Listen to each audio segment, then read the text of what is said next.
Hey everyone, welcome to another edition of PowerCore Productions and Podcastings, where in today's video we are going to be continuing My Hero Academia The Dark Knight Returns, What If Deku Was Batman Part 9. But as always, if you are new to the channel or if you're a regular and you like what we have to offer, then please don't forget to like, comment, subscribe, share, and hit that bell for post notifications so you can stay up to date on everything that is PowerCore Productions and Podcasting that's to come out now and in the future. Also, if you haven't, check out our Chainsaw Man Episode 1 review, currently up on the channel right now. If you're interested in everything that is Chainsaw Man, we are going to be doing weekly anime reviews of the current first season. That's going to be every Tuesday afternoon or Tuesday night, depending on the amount of time it takes to get the video processed and uploaded. But that's usually when you can be expecting the Chainsaw Man video. And we'll be covering some other lore in the Chainsaw Man universe so that you can be up to date on everything that is Chainsaw Man. But anyway, in today's video, as we continue My Hero Academia The Dark Knight Returns, we enter into the final portion of the first part of this story, as we begin to cover the Season 3 portion of My Hero Academia along with this series, that being in the training camp summer arc. With all of this in mind, as we reach the, you could say, tail end of this first part, this will be the main structure for what Season 1 of What If Deku Was Batman will be. And when we continue this series down the road, we'll go into Season 4, which will serve as the Season 2 portion of What If Deku Was Batman. And there might even be a spin-off series coming along with this as well, so stay tuned for that also. But anyway, let's get into today's video. As always, sit back, relax, and enjoy the show.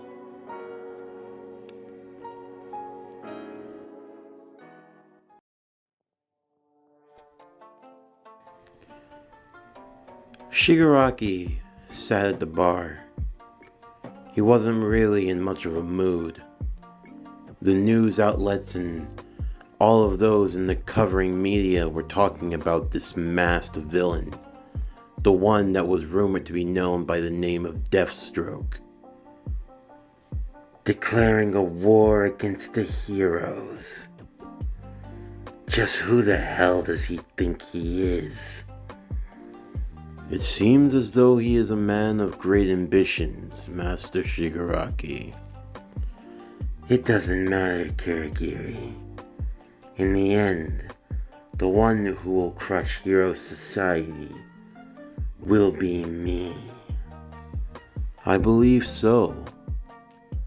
They would hear commotion going on outside. Kirigiri warped the two of them out to check and see what it was. A gang, if you will, were terrorizing a few of the cars nearby. Shigaraki didn't much care for it, it was just the fact that they were causing a ruckus.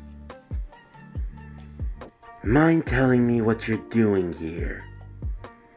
We're just marking our territory, freak. If you know what's good for you, you'll stay inside. You call me a freak, and yet you dress like a clown.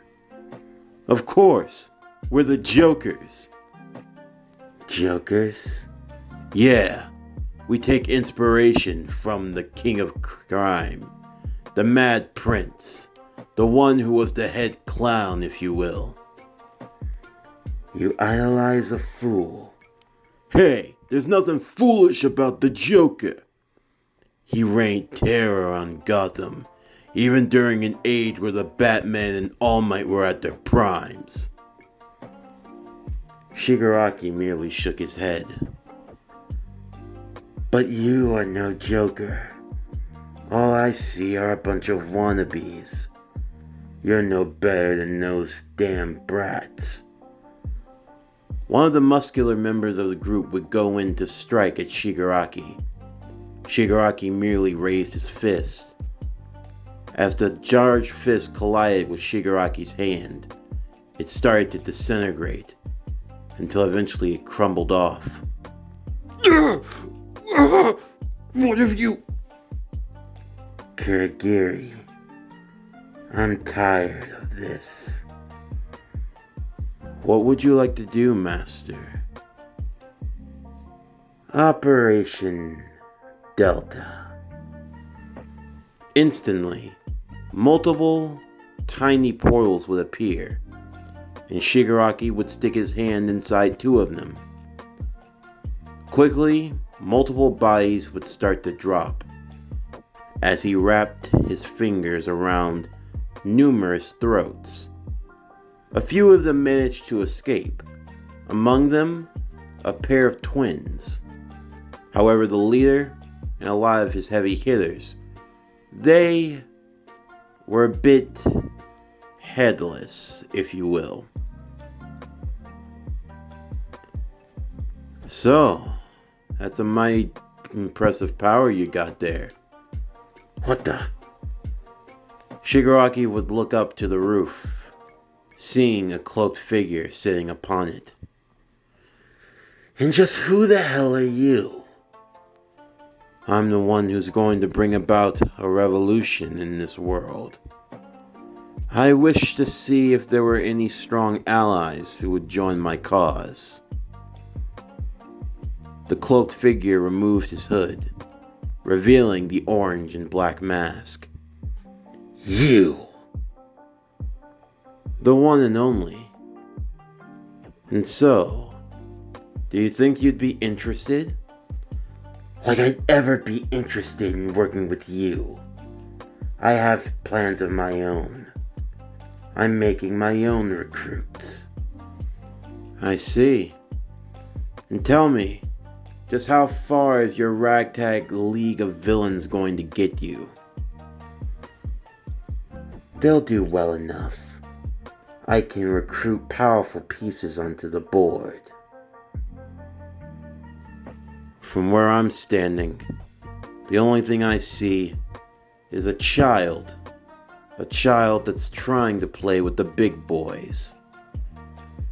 If you really think you can handle it, why don't you come and find out? Oh no. I have other things in mind. Besides, everything has not fallen quite into place. Although, I will give you this one warning. Your league of villains, they mean nothing to assassins. Instantly, the cloaked figure would disappear, and Shigaraki and Kuragiri would have no way of knowing where he had gone. In the meanwhile, Izuku found himself sitting on a bus as Class 1A was making its way to the summer training camp. Of course, before leaving, Izuku had made sure to talk with Bruce and the other members of the Bat family. He had even gotten a chance to spend some time with Barbara, learning more about her and about what she did back in her days when she was Batgirl. He also learned, unfortunately, about a tragedy that also occurred. It was when she had been attacked by the Joker. She had been shot through the stomach and paralyzed. Even though eventually she regained the ability to walk, ultimately it did cost her. In effect, she would never be able to give birth or have children of her own. Something that she felt as though the Joker stole from her, but she and Dick had made peace with that a long time ago. And now they kind of viewed Izuku as sort of like the child they never had, teaching him and helping him in his hero work. Of course, Izuku was grateful for everyone that helped him, but he knew he was going to have to take the next steps on his own. But still though, for this summer training camp, he wondered what he was going to have to do exactly. What could he do? Sure, he knew that he had skills despite being quirkless, but even still, it wasn't like he could train his body but for so much each day. Maybe he could work on some other gadgets or arsenals or things of that nature. They'd probably have a place for that. As they arrived over to a cliffside, Class 1A and Class 1B would be greeted by the hero team, the Wild Wild Pussycats. The 4 cat-themed heroes being very excited to see their new recruits. Even for Izuku, despite not having a power, his instincts were sharp. He could tell that something wasn't right, judging from where they had been taken and from where the location of the camp had been shown. Izuku didn't have much on him in terms of gadgets or equipment. However, there was one thing that he did like to carry with him, that being the grappling hook, as well as a spare cachet ball. The cachet nano ball being one of his much more favorite and practical of weapons. It was a metal ball that was made out of nanites. It had a telepathic link with Izuku. On Izuku's mental command, the metal ball could transform into any hand-to-hand combat weapon. However, the one thing it could not transform into was any form of firearm. So no guns, crossbows, or anything of that nature, but a bow staff, a sword, anything along those lines, it could do. Immediately though, Izuku's warning would pay off, as an earth slide would start to occur and the students would start to fall down the side of the mountain. At the last moment though, Izuku had managed to stab his sword that he had made at the last moment into the side, before flipping over it by transforming into a bow staff and landing back on the side of the cliff. Mr. Aizawa looked at him tiredly. "You actually managed to see that coming, Izuku. I'm almost not surprised." "Well, give me some credit, Mr. Aizawa. It seemed pretty obvious." "Even still, you need to go and join your classmates. You all have to make it through that forest together." "Understood." Izuku would jump down into the forest below. Using the grappling hook that he carried in his bag, he would swing from tree to tree before landing with the others. Izuku didn't have a quirk, but even still, everyone else looked to him to take the lead, knowing that if there was anyone who could put them into the best position to win, it'd be him. Izuku pointed where everyone should go, and together, they made their way through the forest, despite facing off a few mud creatures along the way. Before long, after about 3 hours, they would eventually arrive to the campsite. As they did so, they would be greeted by Mr. Aizawa and the Wild Wild Pussycats, who were all very eager to see what they could do. Pixie Bob among them most, as she was entering into a special phase in her life where she was trying to find a mate, and she found herself being drawn towards the more powerful students, one such as Ida, Bakugo, Todoroki, and especially Izuku, who looked as though he had been worn out. Fighting with the mud monsters, a lot of hacking, slashing, a lot of stabbing and dodging, it definitely kept him on his toes to say the least. In the midst of all of it, there was a young boy who seemed to be all alone. Izuku walked over to him and asked for his name, trying to shake his hand. However, the young boy attempted to throw a kick, hoping that he would strike Izuku in the family jewels.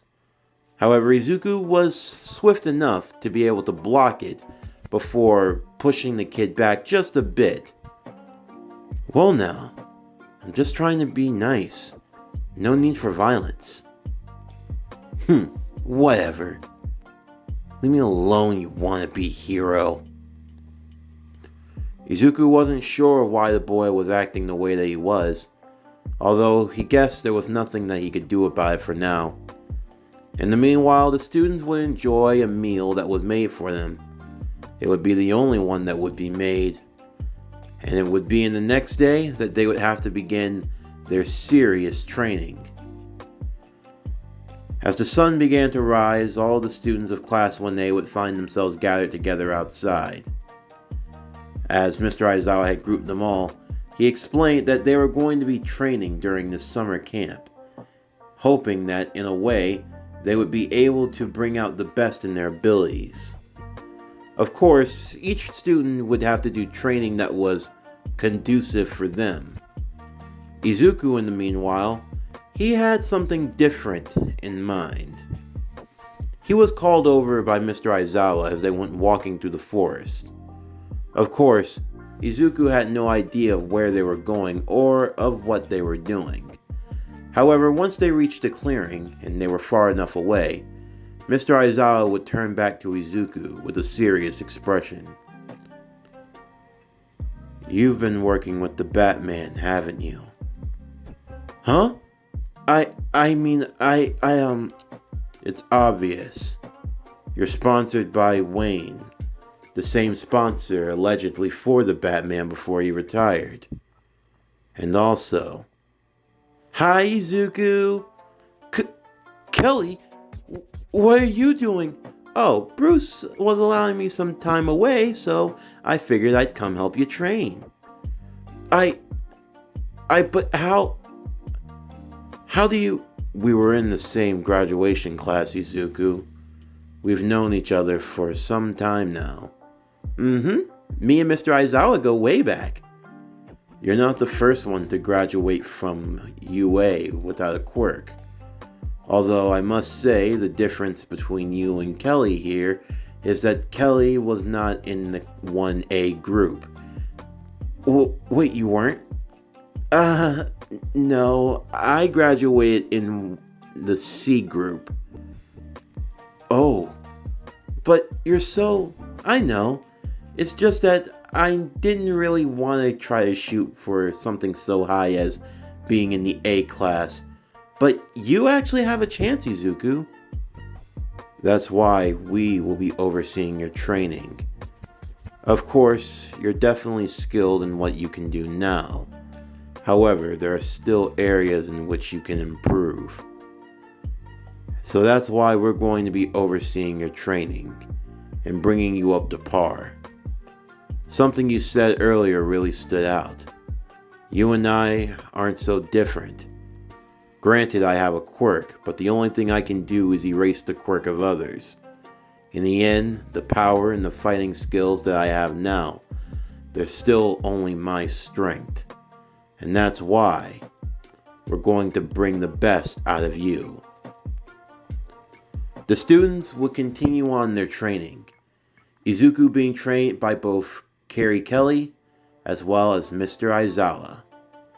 The two worked with Izuku in terms of his combat skills, his stealth, and his overall intelligence. Mr. Aizawa gave some pointers in how he dealt with fighting against multiple villains at once, and how he overcame fighting without actually having a power-based quirk.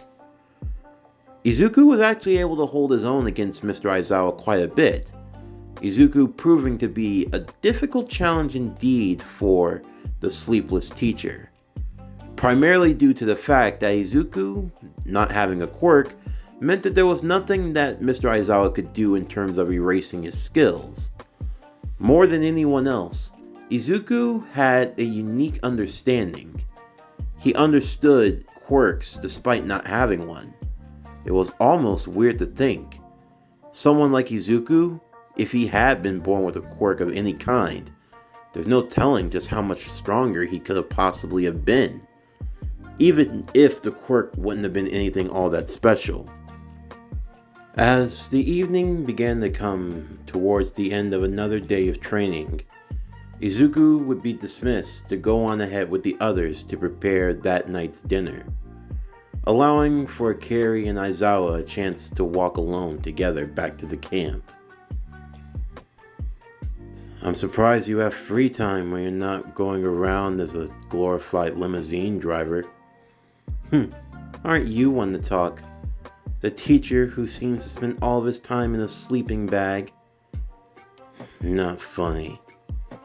It's kind of funny to me. They say you look like a caterpillar. Oh, really? I'll have to make sure they run extra laps for that. Would you lighten up? Sheesh. So, yeah? What do you think of him? Oh, Izuku? He's definitely got the talent. I don't doubt that at all. If there's anyone who could even take on that mantle, you think he could be the one? Only time will tell. But he's definitely proving his worth day by day. And also, I know we haven't gotten any intel on Deathstroke's whereabouts. I know that it's a pain to be asking you this. No, it's fine. You're a teacher and you're looking out for the well-being of your students. Although, we don't think Izuku is a target, at least not necessarily. But still, if he's going to bear the mark of the bat, he may inevitably catch the ire of those of his past. That's true, but so much time has passed. Almost anyone from back in the old days is either dead, retired, or just gone off into hiding. Outside of Deathstroke, no one else has even resurfaced ever since. Not even him. Especially him. He hasn't been seen in almost 30 years. I can't believe it's really been that long. Me neither. We still don't know what happened to him. Although for now, Deathstroke is already enough of an issue. Let's just hope that he doesn't come back. Definitely. For now though, I'm still going to be keeping my eyes open for anything. Right, if there's any sign of trouble, I'll call. As the students continued on in their training, everyone progressing and growing stronger in their own way. In the meantime, those in the shadows were looking to make their presence felt. As many were gathering together for various causes, within the underworld, the villains were starting to stir. As a group had now been assembled, known only as the League of Villains, there were many powerful ones among their ranks. So, you think it's gonna work out for us? I don't know, Toga. If it really pays like you say it will, trust me it will. We won't have to worry about hiding anymore. We have a big job coming up. Really? What's that entail? I don't know. Boss hasn't said anything. Good evening, Kurogiri would say to the group. The master is expecting you. You may enter. So, you guys want to join my league? Yeah. You say you're offering your own revolution? I want to see what it's capable of. I want to see if I can paint the streets with blood. And what about you, pink hair? What do you want? I'm just in it for the money. Ah, just material, huh? You got a problem with that? I don't have a problem at all. Everyone's free to have their own goals and vices. If you only want money, then that's fine too. Hopefully, we can all get what we want. So, what's the job? I'm putting together a team. You see, I have a man on the inside. And sources say we'll have intel on where the UA brats are going to be. Jinx would look at Shigaraki a bit perplexed. And what exactly are we going to do once we get that information? Well, it's pretty obvious, don't you think? Shigaraki would say as he looked back up to them. We're going to launch an attack of our own. There are a few who have my attention. And there's one in particular that I want to see defeated. So a vendetta, Dabi would ask. You could say. I prefer to call it settling some old scores. Alright. What's the target's name? Shigaraki would place a photo on the desk as he slid towards them. His name is Izuku Midoriya. This concludes What If Deku Was Batman? My Hero Academia, The Dark Knight Returns, Part 9. As always, if you enjoyed today's video and everything else that we have to offer, then please don't forget to like, comment, subscribe, share, and hit that bell for post notifications so you can stay up to date on everything that is PowerCore Productions and Podcastings that has to come out now and in the future. Stay tuned for tomorrow's video as we continue. What if Wonder Woman was in Dragon Ball? Dragon Ball World's Strongest, Part 9. But anyway, that's going to do it for the end of today's video. I'm Javon Harrington with PowerCore Productions and Podcastings. Signing off, and I'll see you next time.